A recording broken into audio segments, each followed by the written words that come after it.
Queridos amigos, estamos iniciando mais um programa pela TV A Caminho da Luz, que é aquele programa que está tendo uma audiência muito grande, estudando e aprendendo com o livro Os Mensageiros, aquele livro da Lavra Mediúnica de Chico Xavier, do espírito de André Luiz.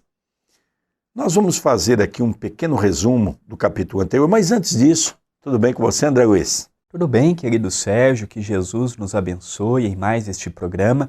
Agradecemos aos nossos telespectadores, seja do Brasil, seja de Portugal, seja dos Estados Unidos, seja da Inglaterra e de outros cantos do nosso abençoado planeta Terra que estamos recebendo mensagens. É a você que nos dá força para toda semana gravarmos e apresentarmos este estudo tão importante e tão sério quanto é o livro Os Mensageiros. Queridos amigos, no capítulo passado, você se lembra que nós estudamos um pouquinho esse castelo e o que chamou a atenção de Aniceto, juntamente de André e de Vicente, principalmente André e Vicente, porque Aniceto já conhecia essa obra, era exatamente o armamento que eles tinham.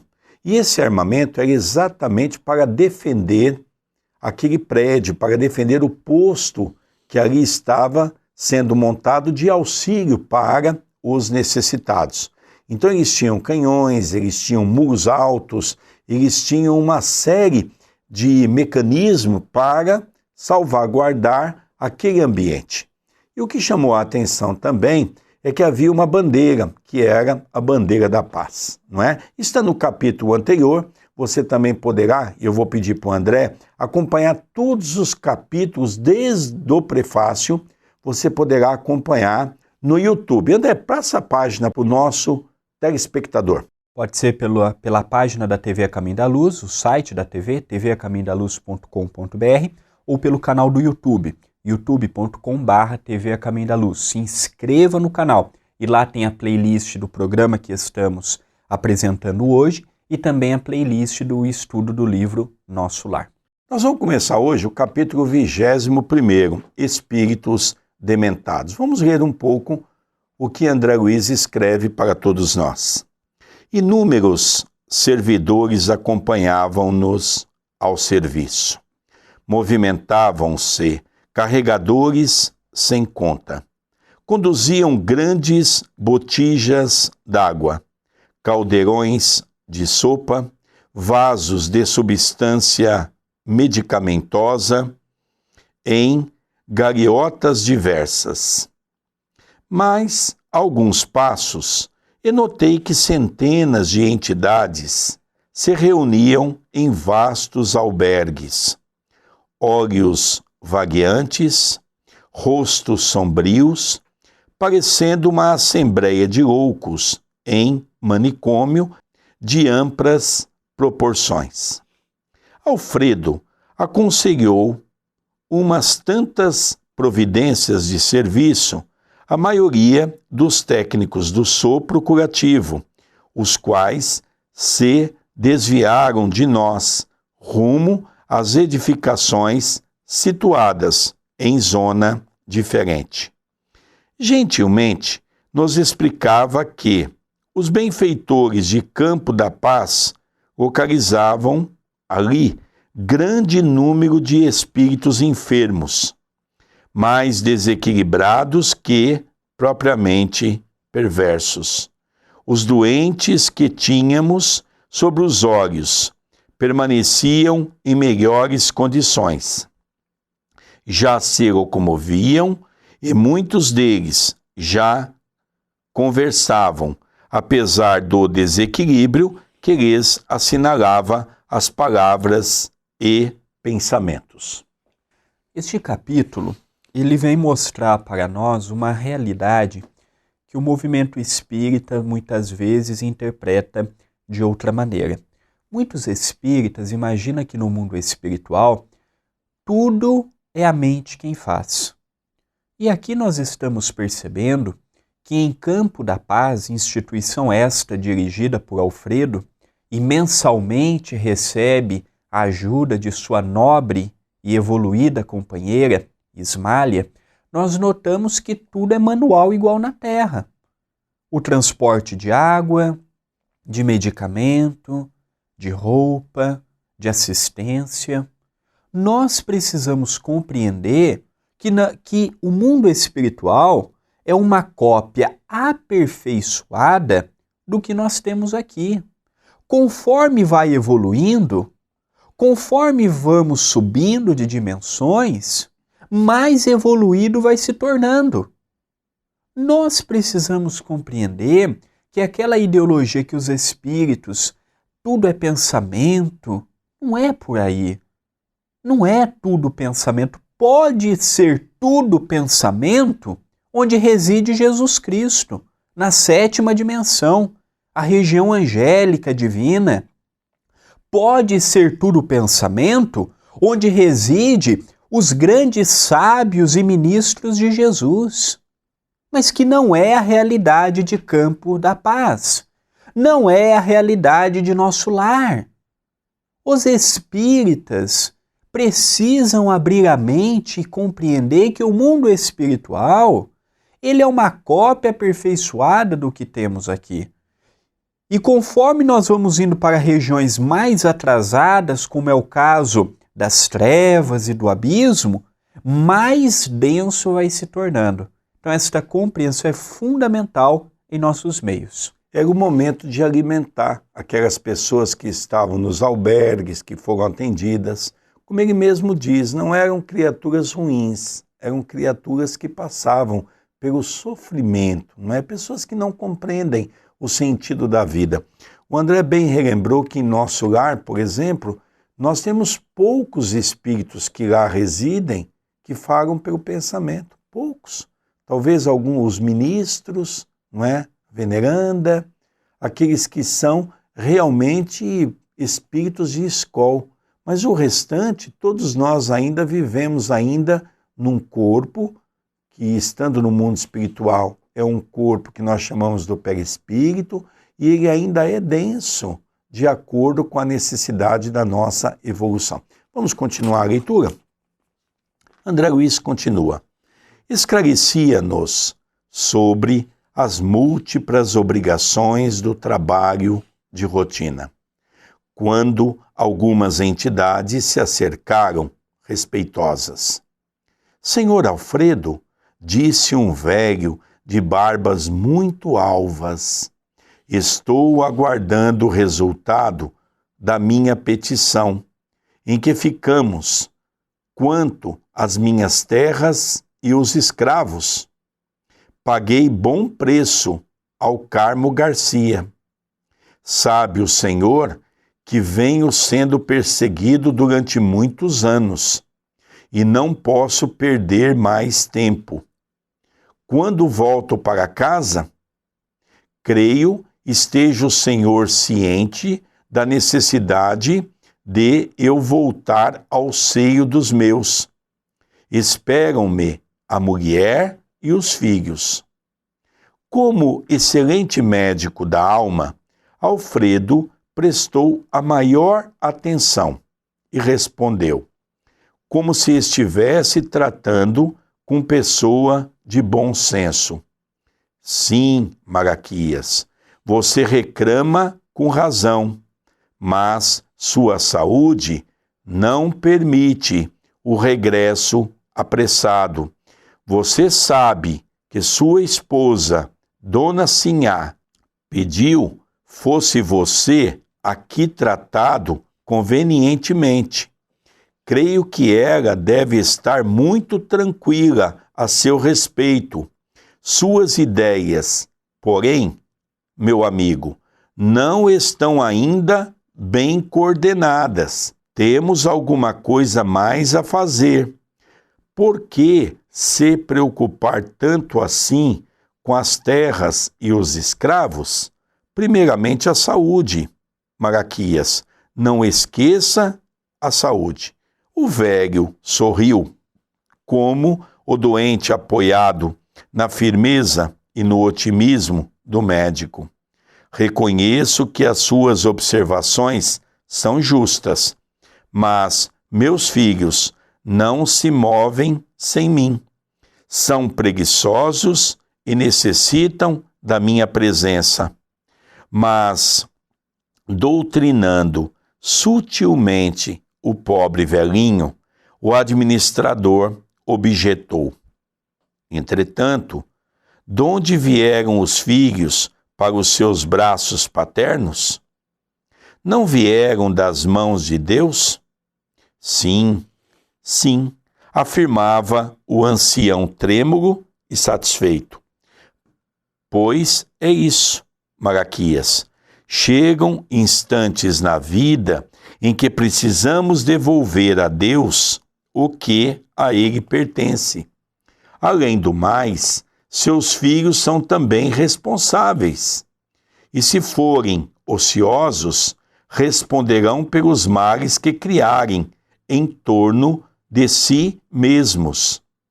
Por agora, é indispensável que você se refaça, aclare as ideias e sossegue o coração. O velho sorriu, confortado, mas antes que pudesse falar de novo, um cavalheiro, denotando nobre aprumo, adiantou-se exclamando. É interessante que este diálogo narrado por André Luiz, nós nos deparamos muito na atividade de desobsessão numa casa espírita. É muito comum nós conversarmos com um espírito que está parado, aprisionado pela sua própria mente no tempo e no espaço. Esse livro foi narrado em 44. Em 1944, há muito tempo o Brasil já não tinha a escravidão, algumas décadas já não tinha a escravidão. E nós notamos que este personagem, que é um pseudônimo que deram de Malaquias, nós vemos que ele ainda estava preso muitas vezes há 100 anos atrás, imaginando que ainda tinha fazenda, que ainda tinha os escravos, que ainda tinha aquele poderio todo. E nós vemos que Alfredo poderia chegar para ele e falar: meu filho, você morreu, você já não tem mais o corpo físico. Você continua vivo, mas em outra dimensão. Você já não tem mais a fazenda, você já não tem mais os escravos, você já não tem mais a fortuna que você tinha. Mas por que Alfredo não falou isso? Por que nós, os dialogadores, não podemos já chegar de bate-pronto e falar para o espírito: meu filho, você morreu? Tem que ter toda uma história, tem que atendermos com muito amor, porque eles não tiveram, quando passaram pela terra, uma preparação para a morte. Nós precisamos estar preparados para a realidade. Então Alfredo, como um grande médico das almas, disse: Malaquias, tudo tem o seu tempo. Sua companheira pediu para que aqui você estivesse. Vamos fazer o tratamento com calma, com amor. Malaquias falou: mas e os filhos? Os filhos têm que dar conta de fazer o que lhes cabe. Você, nesse momento, tem que cuidar de si. Porque se você não estiver bem, como você vai poder ajudar seus filhos, sua companheira e dirigir toda a sua fazenda? Então nós vemos que a psicologia, o entendermos a dor alheia, é fundamental na atualidade. Hoje o que o mundo precisa é mostrarmos para o outro, mas sem magoarmos o coração alheio. E é o que Alfredo estava fazendo com muito carinho, com muito amor e com muita caridade para com este personagem chamado Malaquias. É verdade, é algo interessante. O André falou que poderia estar há 100 anos. Na verdade, poderia estar há 100, a 200, a 300 anos. Porque nós paramos no momento do desencarne e ficamos com a nossa consciência retida nos nossos últimos atos. É interessante que Chico Xavier tinha o hábito de dizer que cada 4 pessoas que desencarnavam, no mundo espiritual, 3 delas não sabiam que morreram. Ou seja, Malaquias é um exemplo disso. Tantos anos vivendo no mundo espiritual, achando que ele estava num hospital e achando ainda que ele deveria ter alta para retornar para a sua fazenda cuidar dos seus escravos e dos seus bens. Conta ele que tinha uma mulher chamada Sinhá. Pelo jeito que o nosso querido irmão faz a colocação, Sinhá devia ser um coração bom, já estava em esferas mais adiantadas, que pedia auxílio pelo seu marido. Falava dos seus filhos. Ele mesmo cita que os filhos não gostavam muito de trabalhar, eram ociosos, segundo a sua colocação. Logicamente, foram jovens que sofreram muito com a partida do pai. Foram pessoas que não sabiam valorizar. Com certeza torraram todos os bens da família, com noitadas, com o materialismo exacerbado, com as festas que o mundo lhes oferece. Então aquele homem ainda estava tão aprisionado nas coisas dos bens materiais que ele não conseguia sequer enxergar a situação que ele se encontra. Isso faz parte do ser egóico, que pensa apenas em si mesmo. E um outro fato também que nos chama a atenção é que nos mostra que o mundo espiritual é muito semelhante ao nosso, a ponto das pessoas não perceber que desencarnaram. A morte não cria um trauma, como muitos imaginam. Como nos explica no Livro dos Espíritos, não gera dor, não gera desconforto.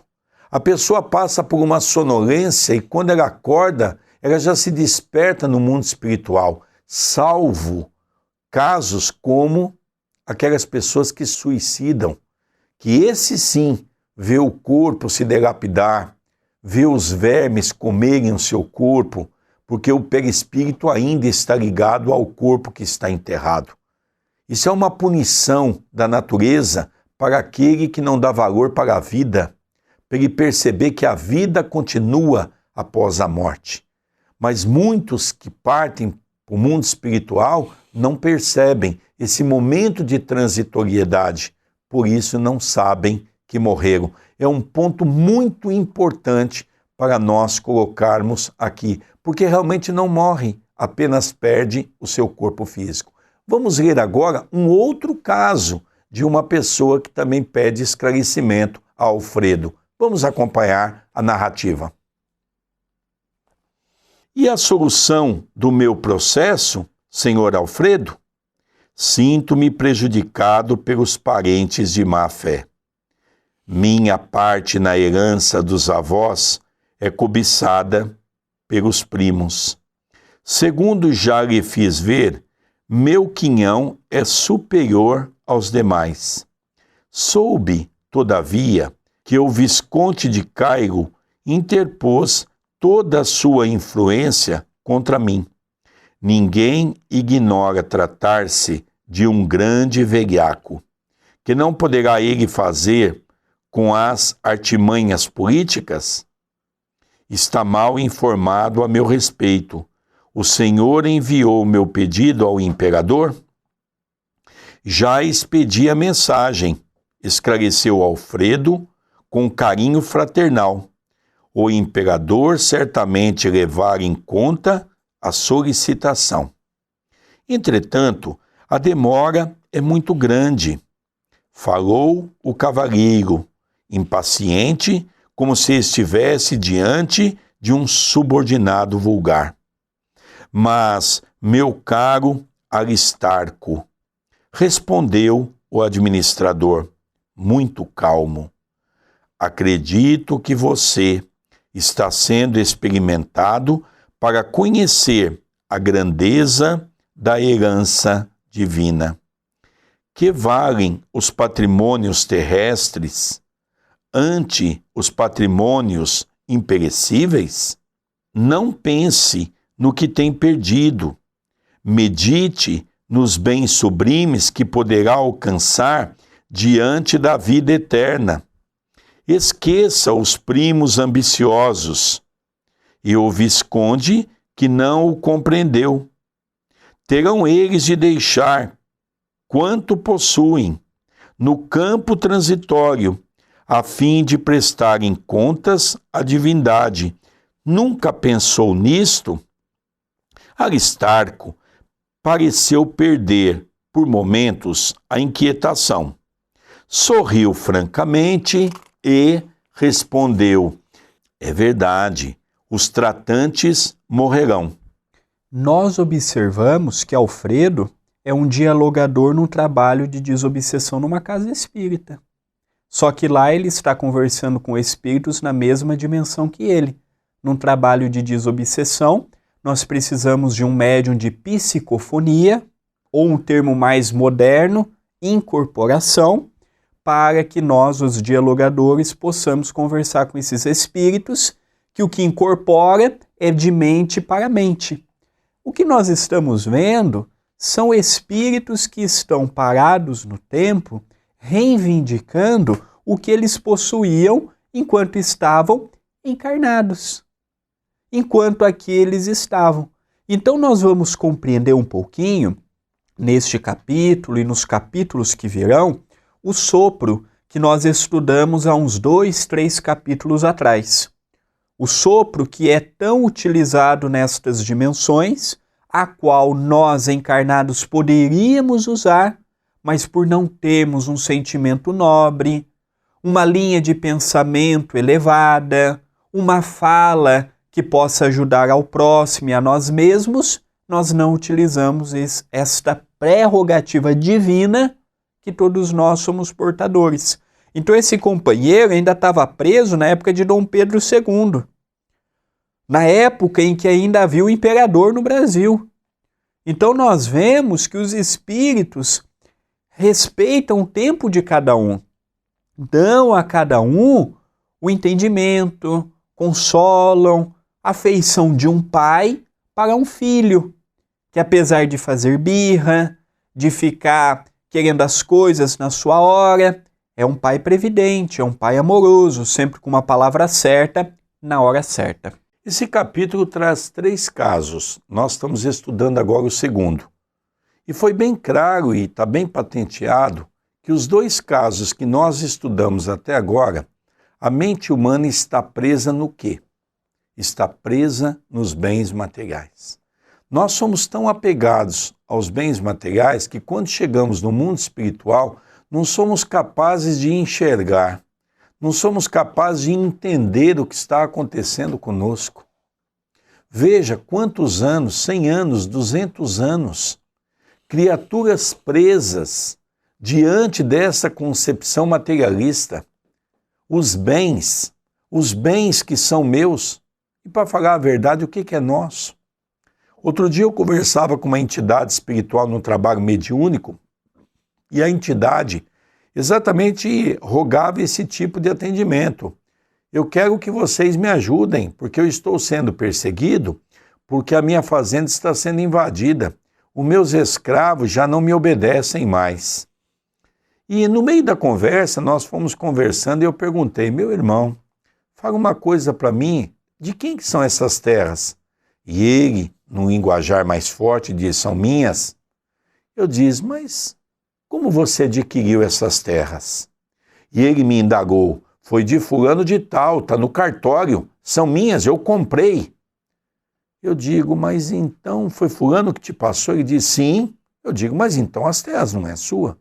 E ele, muito bravo, perguntou: mas por que não? Eu digo: deixa eu te perguntar, você lembra se naquela audiência, no cartório, você lembra se estava a presença de Deus? Ele diz: o que Deus tem a ver com isso? Ora, meu irmão, pelo que nos é informado, tudo isso pertence a Deus, o Criador. Nós estamos aqui apenas de passagem. Nada nós possuímos, tudo pertence a Deus. Nós somos usufrutuários e usamos enquanto nos encontramos aqui. E é interessante que ele disse: eu nunca havia parado para pensar dessa maneira. E aí nós começamos a falar um pouco do seu sofrimento. E ele começou a perceber que ele tinha passado tantos anos, tantos séculos, e ele não tinha percebido ainda que nada era dele, nada é nosso, tudo pertence a Deus. Então as pessoas começam a compreender a partir do momento que ela cria a espiritualidade, ela cria a ideia de que nós somos seres eternos e que Deus nos criou para a busca da felicidade. Mas é uma pena que nós ainda temos na felicidade apenas os quesitos da matéria. Eu sou feliz quando eu tenho um bom cartão de crédito. Eu sou feliz quando eu vou num shopping fazer compras. Eu sou feliz quando adquiro aquele carro importado, aquela casa luxuosa, aquela casa de campo. Eu sou feliz quando faço uma viagem internacional. Eu sou feliz quando tenho bens. E essa felicidade é ilusória. A verdadeira felicidade é aquela que nos fala o Evangelho. É aquela que o ladrão não rouba, a traça não consome e a ferrugem não corrói. Aí está a sua felicidade, porque aí está o seu coração. Vamos ler um pouquinho mais, André Luiz? Entrando agora no terceiro caso, vamos acompanhar o caso de uma irmã. Uma senhora, mostrando-se aflita, pôs-se à nossa frente e interpelou altiva. Senhor Alfredo, peço-lhe que não me retenha aqui. Meu marido é nosso próprio adversário. Prometeu perseguir as filhas tão logo me ausentasse de casa. Aqui, permanecendo, estou certa de que ele nos dissipará os bens. Desmoralizar-nos-á o nome. Por favor, autorize o meu regresso. O coração me diz que as filhinhas estão desesperadas. Convenço-me cada vez mais de que a minha moléstia teve origem nesse estado de coisas. Já sei, minha irmã, respondeu o nosso amigo com a mesma solicitude. No entanto, que adiantaria regressar tão fortemente atormentada? Não será melhor curar-se, tranquilizar o espírito para ajudar as filhinhas com eficiência? Mas nem sequer sei onde estou, reclamou a pobre senhora, torcendo as mãos.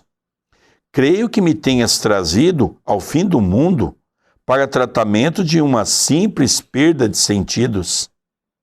Todavia, ninguém a maltrata, disse o interlocutor, bondosamente.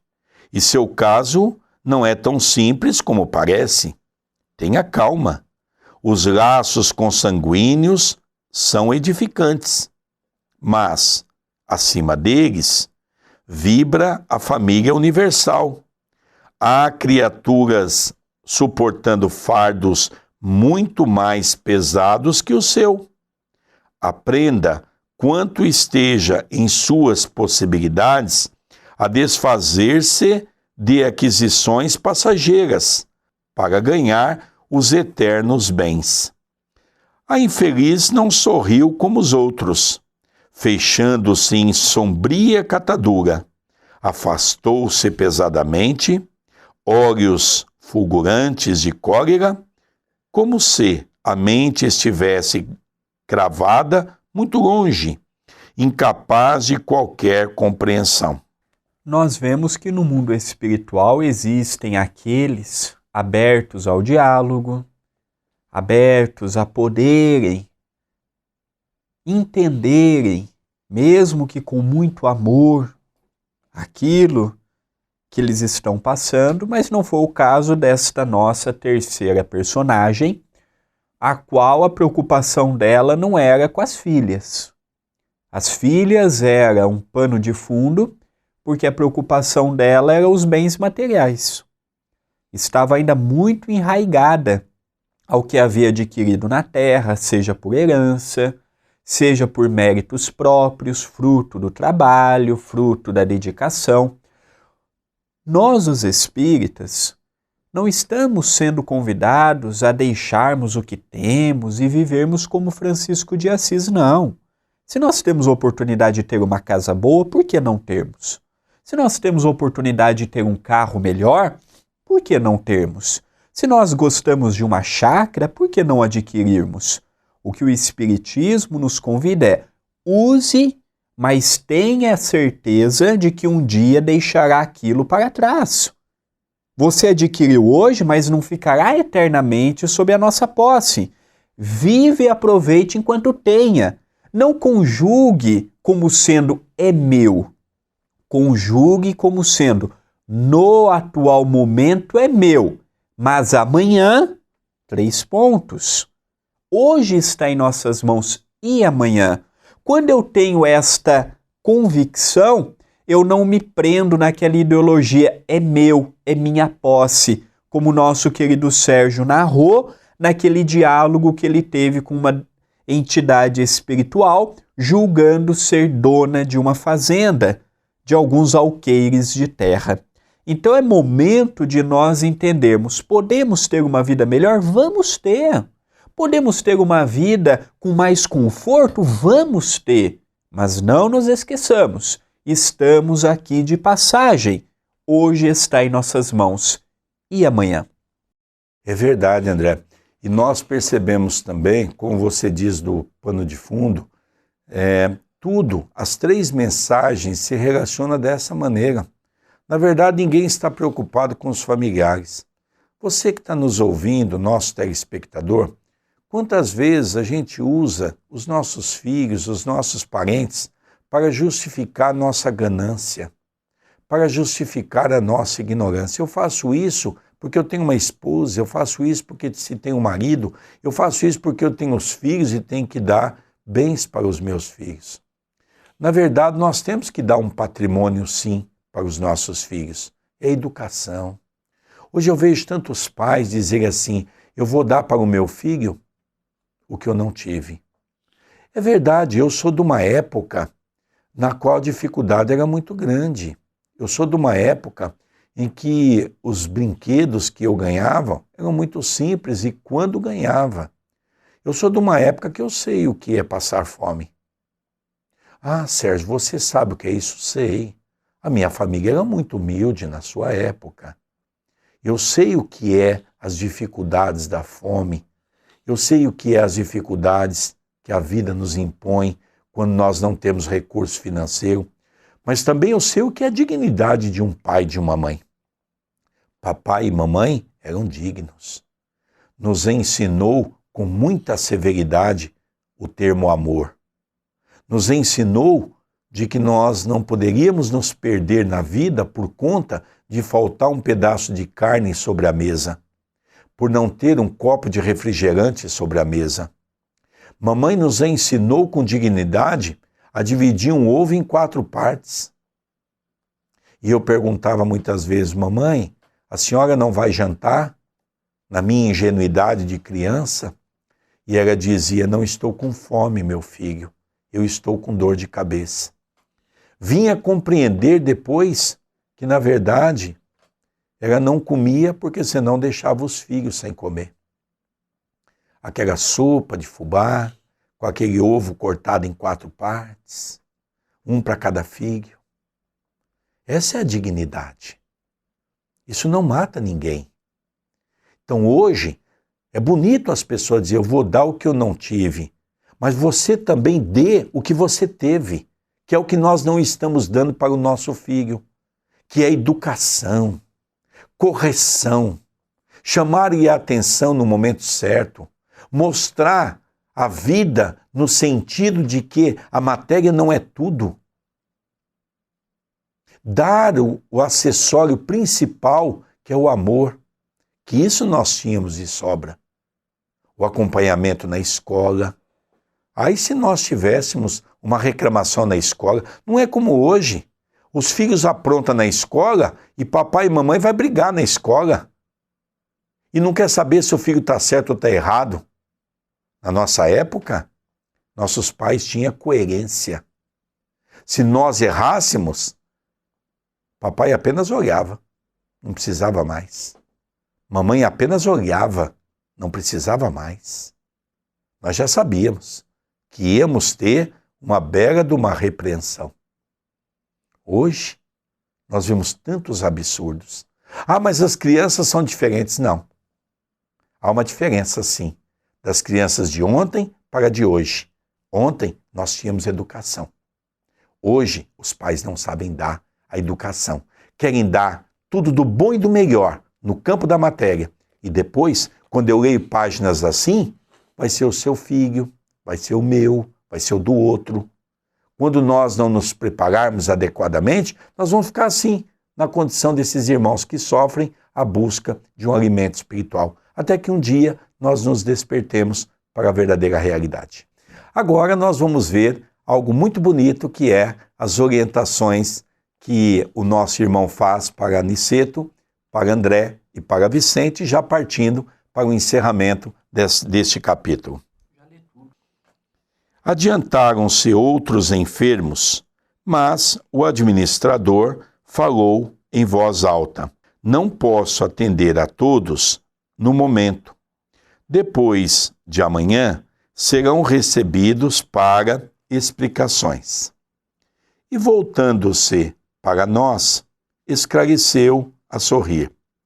No círculo carnal, seriam todos absolutamente normais. No entanto, aqui são verdadeiros loucos. São desencarnados que, por muito tempo, se agarraram aos problemas inferiores. Reclamam providências, sem falar no ensejo de iluminação que menosprezaram.